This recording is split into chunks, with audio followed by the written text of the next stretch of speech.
धारदार लेखणी प्रक्षोभक विचारसरणी, तुमचं आमचं आपलं न्यूज चॅनल विचार मंथन न्यूज। भातसा नदीचे पाणी ओसरले पण सापगाव पुलाची अवस्था गंभीर। विचार मंथन न्यूज प्रशांत गडगे।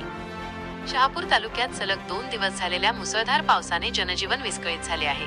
परवा रात्रीपासून सुरू झालेल्या पावसाने काल दिवसभर जोर कायम ठेवला।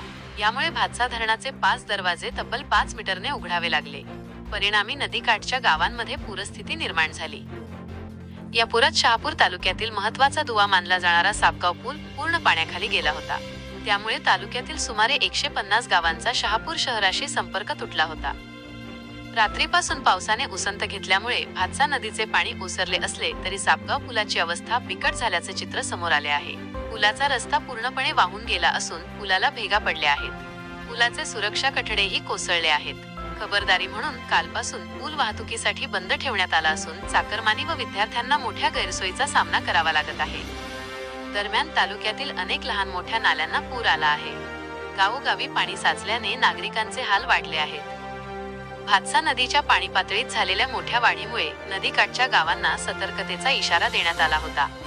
सततच्या पावसामुळे शेत जमिनींमध्ये पाणी साचून पिकांचे नुकसान झाले आहे। हातातोंडाशी आलेली पिके पावसामुळे आडवी झाली असून खरीप हंगामावर याचा परिणाम होण्याची शक्यता आहे। त्यामुळे शहापूर तालुक्यात ओला दुष्काळ जाहीर करण्याची मागणी जोर धरत आहे। याशिवाय शहापूर शहर व परिसरातील रस्त्यांवर पाणी साचल्याने वाहन चालकांना अडचणींचा सामना करावा लागला। काही ठिकाणी विजेचा पुरवठा खंडित झाला असून ग्रामीण भागातील दळणवळणही विस्कळीत झाले आहे। अशाच लोकप्रिय बातम्या पाहण्यासाठी आमच्या विचार मंथन चॅनलला सबस्क्राईब करा। धन्यवाद।